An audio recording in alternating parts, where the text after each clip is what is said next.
Estamos iniciando a semana e recebendo a visita da senadora Simone Tebet. A população, ela apoiou, apostou e elegeu a senadora Simone para realizar o seu sonho. Começamos aí 2015, não é? Com dificuldades em relação à situação econômica do nosso país.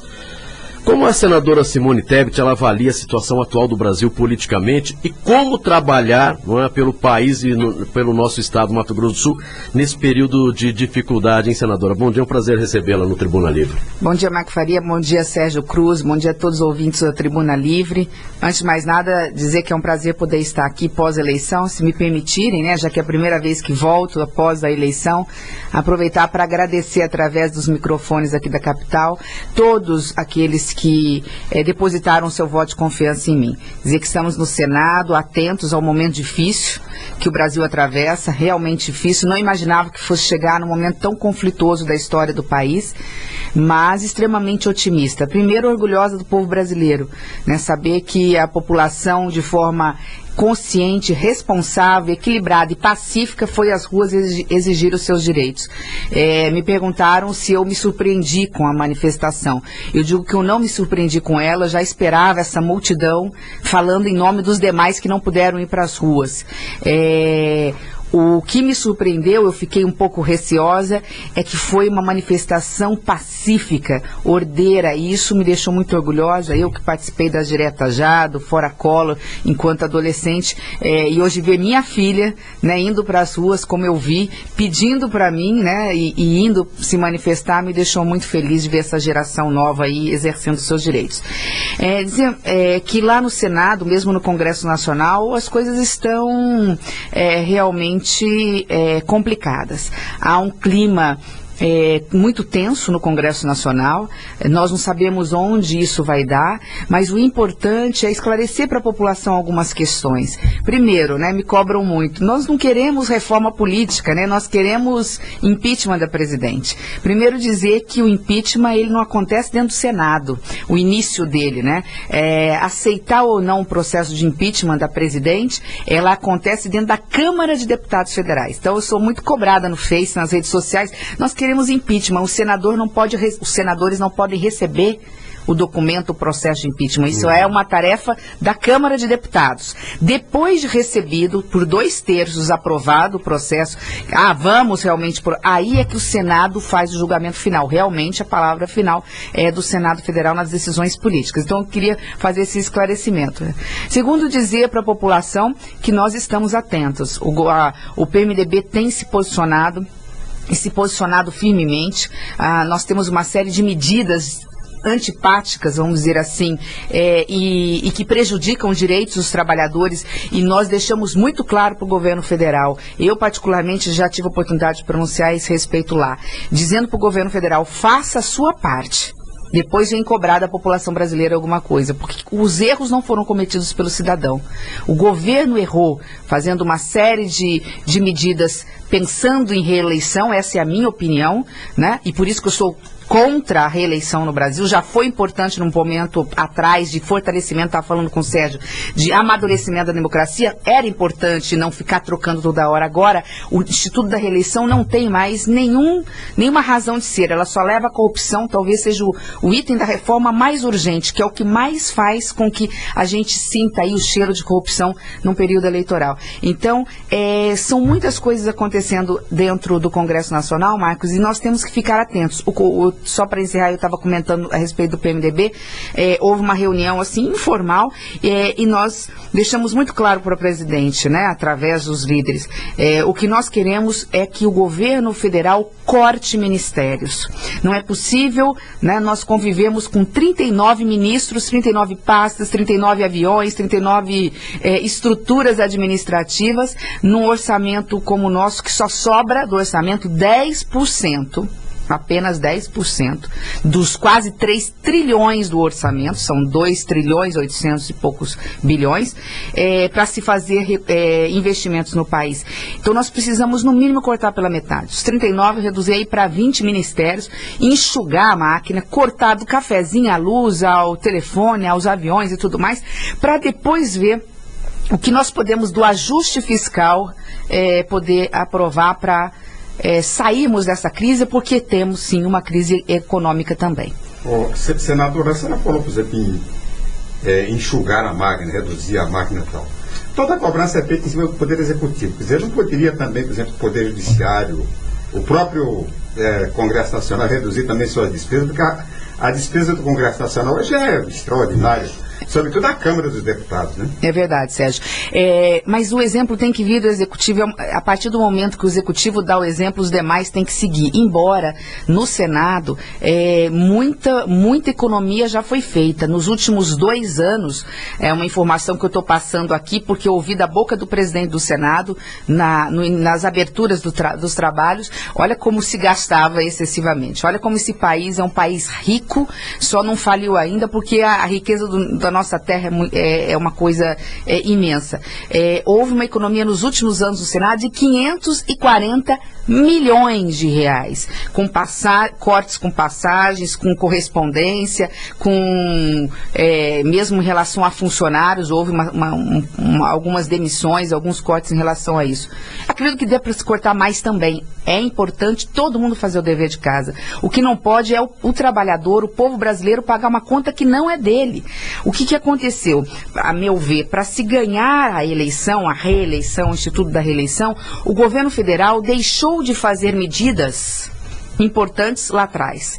Então, ela subsidiou a energia, não aumentou o preço da gasolina, que aí poderia ter aumentado bem pouquinho, não precisava chegar a esse absurdo que está agora, e ampliou-se os programas sociais, aumentou-se bolsas, aumentou-se programas no ensino universitário, de forma descontrolada, e de repente, falou, depois da eleição a gente arruma a casa. Agora está aí uma crise econômica, uma crise política de credibilidade, essa é a mais séria, porque o que aconteceu, por exemplo, na época do Collor, né? Todo mundo fala assim, por que no Collor se teve o processo de impeachment e aqui não aconteceu, não acontece? No Collor, por muito menos houve o processo de impeachment.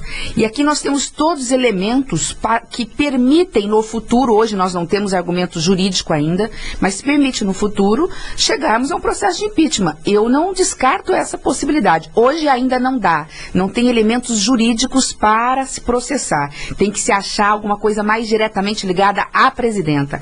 Mas nós temos uma crise econômica, que é um processo que normalmente leva a impeachment, aliado a uma crise de credibilidade de instituições, né? Aliado a uma baixa popularidade da presidente Dilma, nunca se teve assim uma popularidade tão baixa de um presidente, né? E perda de aliados no Congresso Nacional, porque os aliados veem que as medidas que estão sendo feitas só de um lado, só de uma ponta. A outra ponta ainda não fez a sua parte. Então, são essas as situações, a grosso modo, que a gente tem, Marcos, que você me perguntou, no Congresso Nacional. É esse enfrentamento que nós vamos ter num breve espaço de tempo que conviver e agir, né? O que é mais importante. Senador, o PMDB é o principal aliado, pelo menos teoricamente, do governo federal do presidente Silva. Qual é a posição do PMDB hoje, né? O que o PMDB pensa hoje para amanhã? O PMDB, a meu ver, se encontra rachado. Há aqueles que são mais aliados e aqueles que são independentes hoje. Mas já vejo uma movimentação muito grande por essa independência. Já vi o presidente do Senado, o presidente da Câmara falarem, inclusive darem sugestões para o presidente, para o governo federal, que não estão sendo acatadas, como, por exemplo, esse corte de gastos, cortar 50%.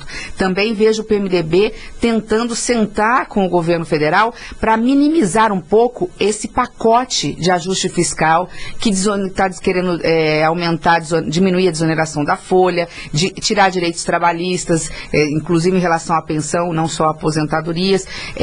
Então, o PMDB, hoje, a meu ver, está muito mais independente do que estava no passado. Crescem as fileiras dos senadores e deputados que hoje criticam o governo e dizem claramente que o governo ou muda a sua conduta ou realmente os parlamentares vão estar liberados para tomar a posição que acham que precisa tomar. Mas, senadora, com relação ao ajuste, a senhora acha que é possível, né, a presença fazer um ajuste do jeito que ela está querendo fazer aí? É possível fazer o Senado aprova outra coisa? Se ela não fizer ajuste, ela viabiliza a gestão dela? Assim mesmo? Primeiro tem que se perguntar quem é que tem que pagar essa conta, né, Sérgio? Essa que é a grande questão. Os desmandos foram muito grandes, a irresponsabilidade no setor econômico foi imensa.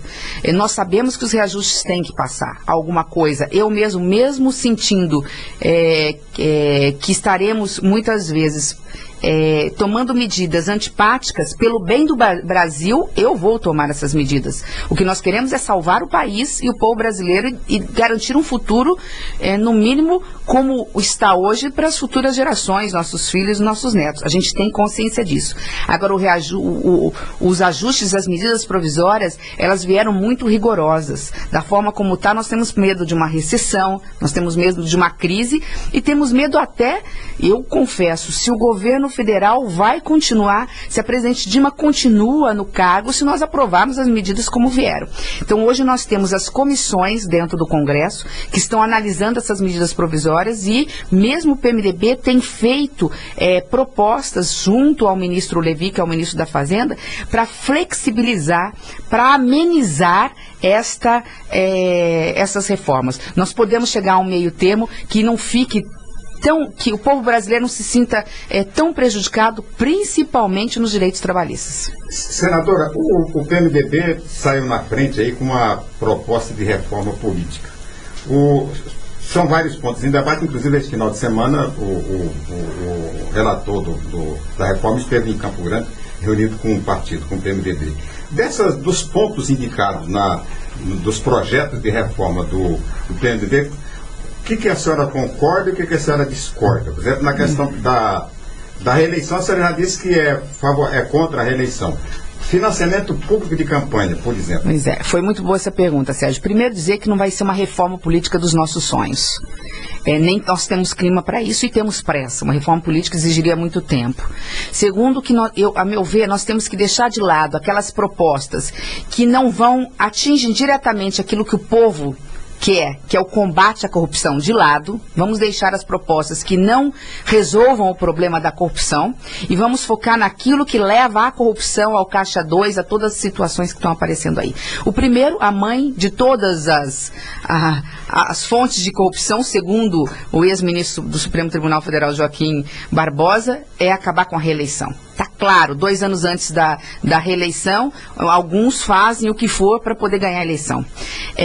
Segundo, a questão do financiamento de campanha. Eu sou contra o financiamento exclusivo de campanha público. Eu acho que nós podemos piorar a situação. Eu vou dar um exemplo muito simples. A população não sabe, mas na hora que souber, acredito que ela também vai ser contra. Hoje nós já temos uma parte e aí tem que ser uma parte do dinheiro público que vai para o financiamento da campanha. Nós tínhamos algo em torno de 300 e poucos milhões de reais todo ano que são colocados no orçamento para os fundos partidários. E isso já é uma parte de financiamento público. Colocar exclusivamente o financiamento público, nós estamos falando de colocar alguns bilhões do orçamento na conta dos fundos partidários, dos partidos. Eu pergunto para a população brasileira, ela quer isso? Ela quer tirar dinheiro do orçamento que está faltando para remédio no posto de saúde, para construir as creches, para ampliar as escolas, para qualificar nosso professor, para aumentar o salário dos funcionários públicos, para construir as obras necessárias. Ela quer tirar esse recurso do orçamento para financiar a minha campanha? A campanha do presidente da República, a campanha de deputados federais. Eu sou a favor do financiamento misto. Uma parte já vai mesmo do dinheiro público pro orçamento, pro fundo de partidário, continua no mesmo valor, e nós restringirmos, tirarmos o financiamento de pessoa jurídica. Esse é o problema. 75% dos financiamentos de campanha vem das empresas. Está comprovado, 75% vem das empresas. Se nós proibirmos as empresas de fazerem doações, ou elas fazerem de forma igualitária no valor muito pequeno, escolhendo o partido ideologicamente que quer doar, nós temos condições de baratear o preço de uma campanha, de fiscalizar melhor esse dinheiro, de controlar esses gastos e com isso evitar a corrupção. Eu tenho medo que no financiamento exclusivo de campanha o Caixa 2 aumente. Porque você nivela. Quando você tem o financiamento público, nós sabemos quanto cada um vai ganhar. Então ele faz o seguinte, eu vou correr o risco de pegar dinheiro de uma empresa né? Mesmo não podendo, eu vou correr o risco, porque eu, na terra, né, na terra onde todo mundo é japonês, eu vou ser diferente, porque eu vou ter um pouquinho a mais de recurso. Então, eu não acho que o financiamento exclusivo público vá dar a resposta que a população quer. Eu vou votar, assim, para ser bem objetiva, Sérgio, no Congresso, ouvindo sempre as ruas aquilo que eu acho que a população quer. Qual é o foco maior da reforma política? O povo nem quer saber de reforma política, ele quer saber o seguinte: a reforma política ela é necessária porque ela ajuda a diminuir a corrupção, então ela me interessa. É isso que o povo quer saber. Diante desse aspecto, o que a gente percebe nas ruas, a população quer acabar com a reeleição, ela quer um controle melhor desses gastos, ela quer que a campanha seja mais barata, então aí nós temos que acabar com as coligações nas proporcionais, para impedir essa quantidade absurda também de partidos, de candidatos. Isso encarece uma campanha.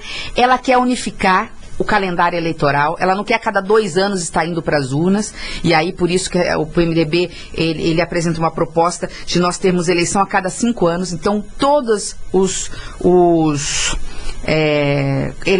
todos os cargos teriam um mandato de 5 anos, sem reeleição para o executivo, inclusive 5 anos para senador, ou 10 anos sem reeleição, não tem mais reeleição para senador, mas eu acho 10 anos muito tempo, acho que é uma vitaliciedade. 5 anos, como os outros, não tenho problema em votar nesse sentido. Unifica-se as eleições, barateia-se as eleições, a população vai ter mais tempo de analisar, acompanhar esses candidatos. E por fim, acho muito importante o que nós chamamos de distritão, não é o voto distrital, é o cidadão saber que no legislativo aquele mais votado está dentro, ou seja, os mais votados para vereador, os mais votados para deputado federal, para deputado estadual, serão eleitos independentemente de partido, de coligação, de coeficiente eleitoral. Acabaria com o voto proporcional. Proporcional, que a gente chama de distritão, que não é o distrital, só para fazer, né? É o distritão.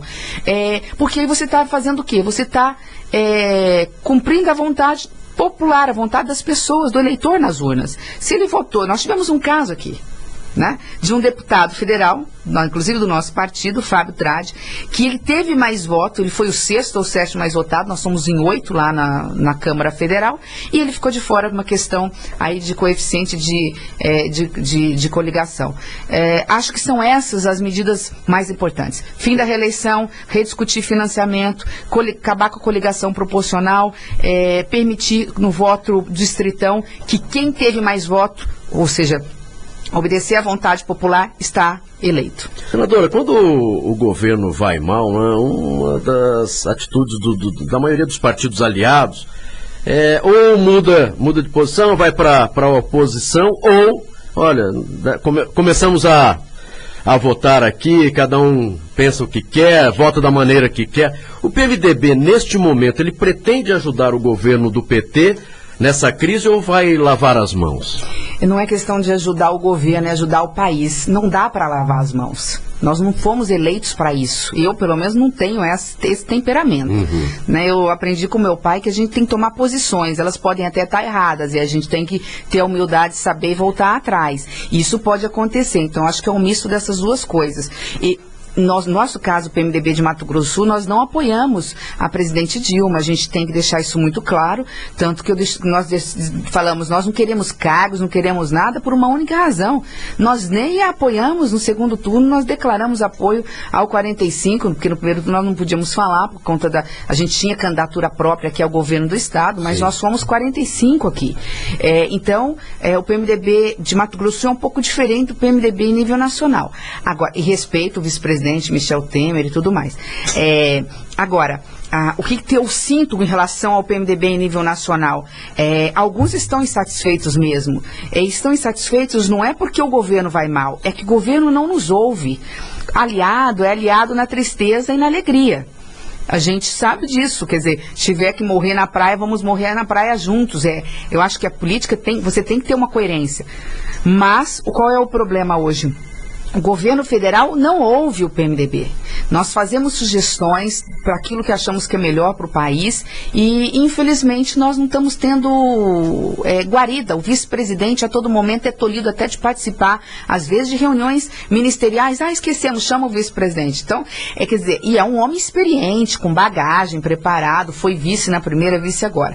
O PMDB continua insistindo pelo bem do país, de que as reformas precisam acontecer, os ajustes fiscais eles vão ter que vir, mas nós precisamos ser ouvidos para que as nossas sugestões não são 100%, mas de alguma forma sejam acatadas. Senão, para que serve? Nós somos aliados o quê? Só para votar? Votar a favor do governo? Eu já deixei muito claro lá e sei que é a posição do senador Valdemir Moca também. Nós vamos votar a favor do governo quando isso for bom para o país.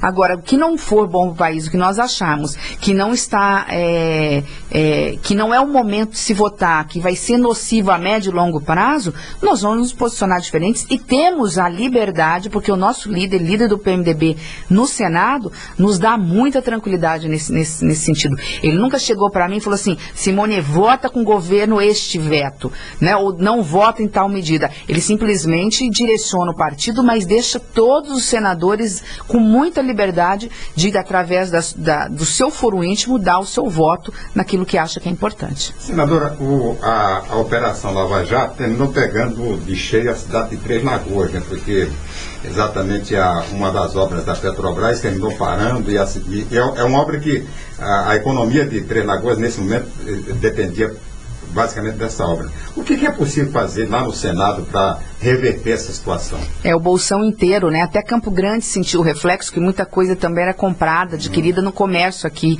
da cidade. Primeiro dizer que essa obra é uma judiação. Ela está 90% pronta, faltam 10%. Ela só paralisou porque como algumas empreiteiras foram denunciadas na Operação Lava Jato, não podia mais transferir recursos, pagar a empresa, as empreiteiras, vamos dizer assim, faliram, não é que no sentido faliram, mas deixaram de receber, pararam a obra. Foi muito boa essa pergunta, porque segunda-feira agora próxima, vamos sair daqui, nós estaríamos indo para o Rio de Janeiro, depois na segunda mesmo a gente parte para Brasília, nós estaremos reunidos com os 2 diretores da área da Petrobras e o presidente da Petrobras, em seguida vamos ao BNDES para ver a liberação de recursos para o hospital regional lá, e nós estaremos tratando exclusivamente na Petrobras em relação a essa fábrica. Essa fábrica é importante para o Brasil, ela vai voltar. Nós sabemos disso, pena aí sim, de crime, de responsabilidade das autoridades, aí pode-se falar até em perda de cargos e tudo mais,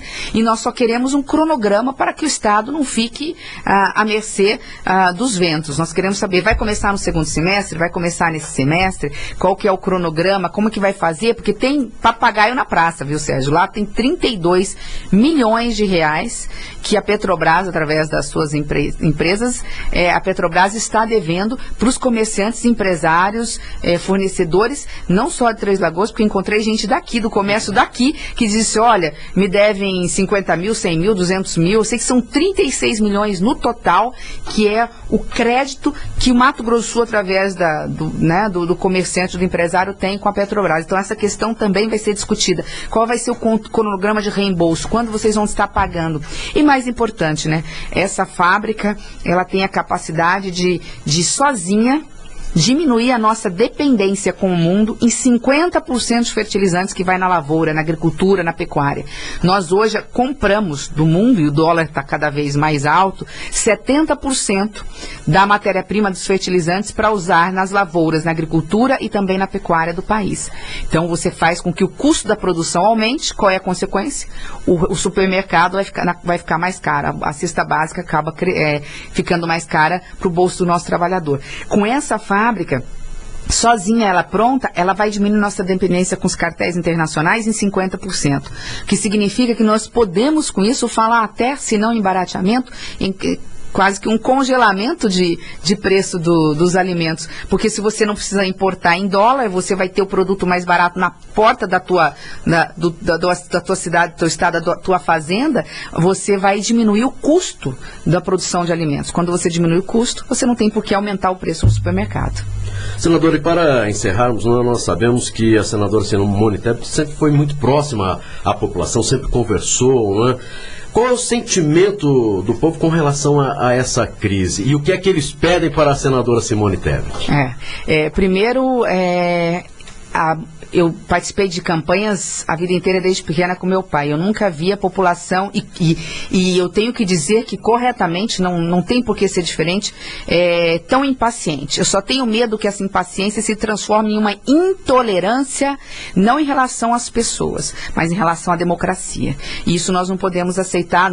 Eu estou aqui diante de duas pessoas que participaram da abertura da democracia, né? É melhor a pior das democracias do que a melhor das ditaduras. Então nós não podemos jamais pensar, e isso me deixou triste, esses cartazes de intervenção militar, retorno de qualquer coisa que seja. É a única coisa que me preocupa, mas isso é uma parcela muito pequena da população que pensa assim. A gente só não pode deixar crescer. O que as pessoas pedem, infelizmente, de mim, Marco, é algo que hoje eu não posso dar. As pessoas falam assim, mas nós não queremos falar de reforma política, né? Nós queremos falar de impeachment da presidente, né? Primeiro que a reforma política ela é importante para diminuir a corrupção no país. Ela não é o santo grau, mas ela tem a capacidade de diminuir sim a corrupção, e nós vamos trabalhar numa reforma política para que a gente possa fazer a nossa parte. Segundo, deixar claro para a população o seguinte: se porventura o processo de impeachment chegar no Senado, nós não iremos nos omitir. Mas é importante dizer para a população que o processo de impeachment, ele precisa ser admitido na Câmara de Deputados, não é no Senado Federal. E precisa ter elementos mais fortes jurídicos. Todo mundo diz isso, são juristas. Quando esses elementos se surgirem, eu não tenho dúvida que a Câmara Federal não vai se omitir. Ela vai levar para o plenário 2/3, né? Acho que é importante essa informação, 2/3 dos deputados vão analisar se recebem, aceitam o processo para investigar o presidente ou a presidente da República, e aí sim, no mérito, depois, como julgamento, é o Senado que vai julgar, mas não somos nós agora, nesse momento, que podemos fazer alguma coisa. Então nós vamos aguardar aí o desdobramento da Operação Lava Jato. Eu acho que é isso que a população espera. No resto, acho que ela espera de mim o que espera de qualquer outro político nesse país. Trabalho, seriedade, honestidade, e é isso que nós vamos estar fazendo em Brasília. Defender, acima de tudo, Mato Grosso e a população sul-mato-grossense. Muito obrigado.